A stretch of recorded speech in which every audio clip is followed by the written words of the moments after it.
ফলে আমি একটা কথাই বলবো যে আসলে ভুল ডিসিশনে বিয়েটা করেছিলাম, যেটা করাটা উচিত হয়নি। কারণ ইমোশন বা আবেগ যেটাই বলি না কেন, এটা দিয়ে আসলে মানুষের আর কিছু চলুক, জীবনটা চলে না। বাস্তবতাকে কখনোই ক্যারি করা যায় না। এটা হয়তো বা আপনি বিভিন্ন ভাবে প্রকাশ করতে পারেন, কিন্তু বাস্তবতা যদি প্রকাশ করতে হয় তাহলে এটাকে একদমই আমার মনে হয় যে ক্লোজ করে চলা উচিত।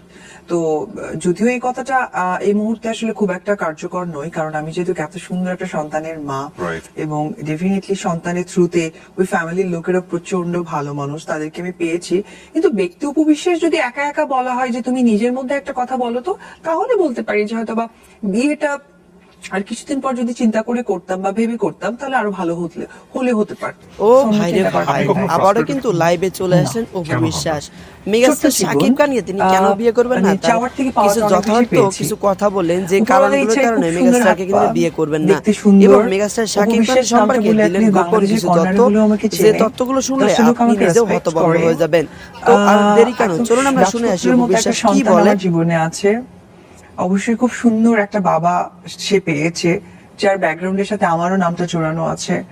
ইন্ডাস্ট্রিতে প্রত্যেকটা মানুষ আমাকে প্রচন্ড পছন্দ করে, অ্যান্ড ডেফিনেটলি আমাদের বাংলাদেশের দর্শক থেকে শুরু করে যেখানে আমাকে চেনে, বাঙালি দর্শক বা নন বাঙালি দর্শক, তাদের যে সাপোর্ট পাই, তাহলে কেন আমার ফ্রাস্ট্রেশন হবে? আমি এই প্রশ্নের অ্যান্সারটা এরকম হবে এটা আমি জানতাম, এবং এগুলোই আপনার সবচেয়ে বড় শক্তি, এটাও আমি জানি। কিন্তু একইভাবে তো এটাও সত্য যে ঘটনাটা জীবনে ঘটে গেছে, যেটা যেটা আপনি প্রথম টেলিভিশন লাইভে আসলেন, বাংলাদেশের মানুষ জানলো, ওই সময়টাতে ওটা নিয়ে প্রচুর আলোচনা সমালোচনা হলো, আপনাদের বৈবাহিক জীবনের যে ব্যাপারটা, এটা আমি জানি না, এটাকে আপনি, যদি আমি এভাবে প্রশ্নটা করতে চাই, যদি আপনার ভুল সংশোধন করার সুযোগ থাকতো, আমি ভুল হিসেবে বলবো কিনা জানি না, আমি সাহসটুকু চেয়ে নিচ্ছি আপনার কাছে, আপনি সেম ভুলটা করতেন কিনা, বা এই ঘটনাটা ঘটতো কিনা, বা এটা যদি না ঘটতো তাহলে ক্যারিয়ারটা হয়তো অন্যরকম হতো, আরো গ্ল্যামারাস হতো, সেই জায়গাটাকে মিস করেন কিনা আমি ডেফিনেটলি জানবো আপনার কাছ থেকে। তবে ছোট্ট একটা বিরতির পর, দর্শক, আরেকটা বিরতি নিচ্ছি আমরা।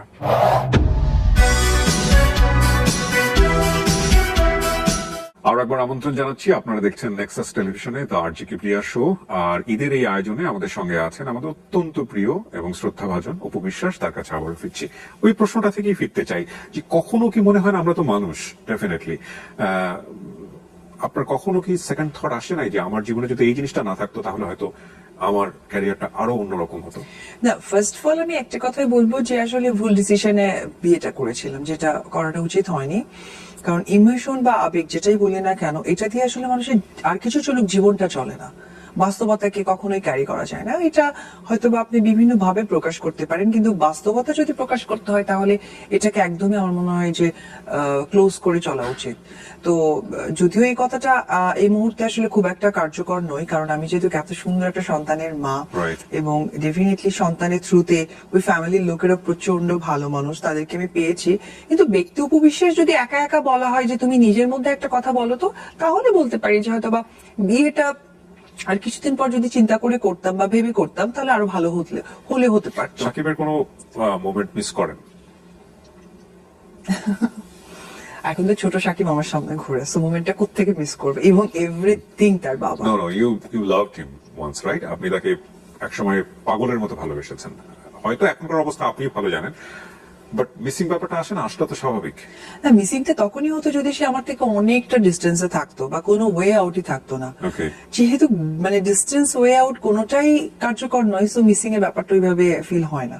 ওকে, সো আমরা আসলে সম্ভাবনার দ্বার উন্মুক্ত রাখছি, এবং আমরা পজিটিভলি ভাববো, ঠিক আছে? সাকিব এবং অপুর দর্শক যারা, তারা পজিটিভলি ভাববো, সেরকমই ভাইব পাচ্ছি। মাঝখানে একটা খুব টাফ টাইম গিয়েছে, বিশেষ করে আমাদের, এটা তো খুব কমন যে মা হয়ে যাওয়ার পরে একটু হেলদি ব্যাপার চলে আসে, এবং ওই সময়টাতে স্ক্রিনের প্রেজেন্স নিয়ে অনেকে অনেক ধরনের ট্রল করেছেন। অপু বিশ্বাসকে লম্বা একটা সময় ট্রলের মধ্যে যেতে হয়েছে, এবং আপনি সেটা ওভারকামও করেছেন। ইভেন সাকিবকেও আমি কোন একটা ইন্টারভিউ বোধহয় এটা নিয়ে কথা বলতে শুনেছিলাম, আপনার কম্পিটেন্সি নিয়ে। তো নিজেকে নিজে বোঝাতে হয় না, একটা ব্রেন স্টর্মিং কিন্তু করতে হয়। আপনি জিম করছেন সেটা ঠিক আছে, চোখে দেখা যায়, কিন্তু নিজের ব্রেনকে যে সিগন্যালটা দেওয়া যে না তুমি পারবা, তুমি পারবা, এই কাজটা কি শুধু আপনি নিজেই করেন, নাকি আপনাকে কেউ সাহসটা দেয়, ফ্যামিলি মেম্বার হোক বা ফ্রেন্ডস হোক? না, আমি নিজে থেকেই তৈরি করি। আমি জিনিসটাকে খুব নর্মালি নিই। যে আপনি কাঁদেন কখন? কাউকে বলি না। কাঁদি কখন কাউকে বলি না। কেন বলি না? কারণ কান্নাটা আসলে এটা আমার নিজের, এটা আমার নিজের ভালো লাগা মন্দ লাগা বা নিজের প্রপার্টি, এই প্রপার্টি আমি কারোর সাথে শেয়ার করি না, একদমই না। কারণ আমি হ্যাঁ, মানুষ যেহেতু কান্না তো আসে, কিন্তু সেটা আমি একদমই আমার মতো করে কান্না করি। ওই জগৎটা একেবারে নিজের জগৎ, হ্যাঁ, হ্যাঁ। সেটাই উচিত, এবং ইমোশনটাকে আসলে পাবলিকলি না দেখানোই ভালো। কারণ আমরা হচ্ছে কি নায়িকা, আমাদের পরিবারও কিন্তু আমাদের ওইভাবে কিছুটা হলেও ফিল করে, তো সেই জায়গাটা আমি সেই জায়গাটাই তৈরি করে রাখি। তবে হ্যাঁ, বাসায় থাকলে আমি একদম মানে প্রচন্ড ডাউন টু ওয়ার্ক কাজ করতে পছন্দ করি, ঘর ঝাড়ু থেকে শুরু করে রান্না থেকে শুরু করে এভরিথিং নিজে হাতে করার চেষ্টা করি। আমি একবার শেষের দিকে চলে এসেছি, আমি একটা প্রশ্ন করতে চাই। আমার আজকে অনুষ্ঠানে আপনার সঙ্গে কথা বলতে বলতে মনে হয়েছে, আজ থেকে বেশ কয়েক বছর আগে সন্তানকে সাথে নিয়ে এসে টেলিভিশনে লাইভ করলেন আপনি, এবং পুরো বাংলাদেশের মানুষ এটা জেনে গেল।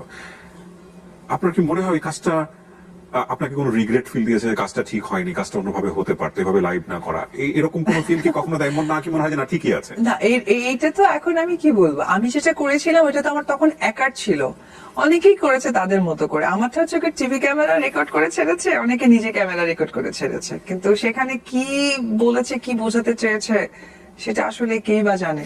অনেকের সাথে কম্পেয়ার নাই, আমরা বুঝতে পারছি আপনি কার সঙ্গে কম্পেয়ার করছেন, বাট আপনার কখনো রিগ্রেট ফিল হয় কিনা যে না কাজটা এভাবে কখনো হয় না? না, এই জন্য হয় না, কারণ আমার কাছে মনে হয়েছিল যে ইম্পর্টেন্স ছিল যে অবশ্যই আমার আমি যে এত বছরের সংসার, আমি সংসারটা করেছি, আমার সংসার করার পেছনে অবশ্যই উদাহরণ হিসেবে বলতে পারবো যে আমার শ্বশুর কি খান, কি দিয়ে খেতে পছন্দ করেন, আমার শাশুড়ি কি দিয়ে রান্না করতে পছন্দ করেন, ওই বাড়িতে কতগুলো বেড কভার, ওই বাড়িতে কতগুলো কার্টেন, ওই বাড়িতে মানে ভিমবার কতগুলা, সো এগুলো আমার জানা। তো সেই জিনিসটা আমি সবাইকে জানাতে চেয়েছি। এটার পেছন কথাটাই হচ্ছে, যেহেতু আমি সংসার করেছি, আমার সন্তান আছে, সেটা সবার কাছে জানিয়েছি। এই জন্য আমার কখনো মনে হয় না। সাকিবেরও পয়েন্ট কিন্তু এটাই ছিল বারবার, যে এটা আমার সন্তান নিয়ে কেন টেলিভিশনে আসতে হবে, ওর যুক্তিটাই ছিল এটা, এবং এটা নিয়ে দেখেছি যে আর্গুমেন্টটা হয়েছে। সো যেহেতু আপনাদের মধ্যে একটা মিলমিশ হয়ে যাচ্ছে বা একটা সম্ভাবনা তৈরি হয়েছে, এবং he is a very good father আপনি বললেন, তো সেই জায়গা থেকে সব থেকে বড় কথা, সাকিবের মহৎ একটা গুণ বলবো, আমি কখনো বলেছিলাম সে ভালো বাবা হোক। আমার কোনো একটা প্রোগ্রামে এরকম কথা আছে যে আমাকে উপস্থাপক বলেছিল যে সাকিবের সম্বন্ধে কিছু একটা বলেন, তখন আমি বলেছিলাম যে হ্যাঁ, তাকে একটা ভালো বাবা হতে হবে। আচ্ছা, ওটা ওই সময় একটা ছিল, আজ থেকে 1 বছর আগে একটা কোনো প্রোগ্রাম, আই থিঙ্ক মনে পড়ছে না। আজকে প্রোগ্রামে বলবো সাকিব অনেক ভালো বাবা হয়েছে। বিউটিফুল। আমরা একেবারে শেষের দিকে চলে এসেছি, আপনার দর্শকদের জন্য যদি কিছু বলার থাকে। দর্শকদের জন্য একটি কথাই বলবো যে ঈদ মানে আনন্দ, ঈদ মানে খুশি, আর ঈদের এই খুশি আরো বাড়িয়ে দেয় অবশ্যই বাংলা চলচ্চিত্র সিনেমা দেখে। তো আপনারা যেখানে যে জায়গায় আছেন, আপনাদের কাছে ধারে যে সিনেমা হলে যে সিনেমাই চলবে না কেন, অবশ্যই বাংলা চলচ্চিত্র দেখে আসবেন এবং আনন্দ করবেন। আর একটি কথাই বলতে চাই, আমি অপু বিশ্বাস আপনাদের সাথে সবসময় আছি, থাকবো।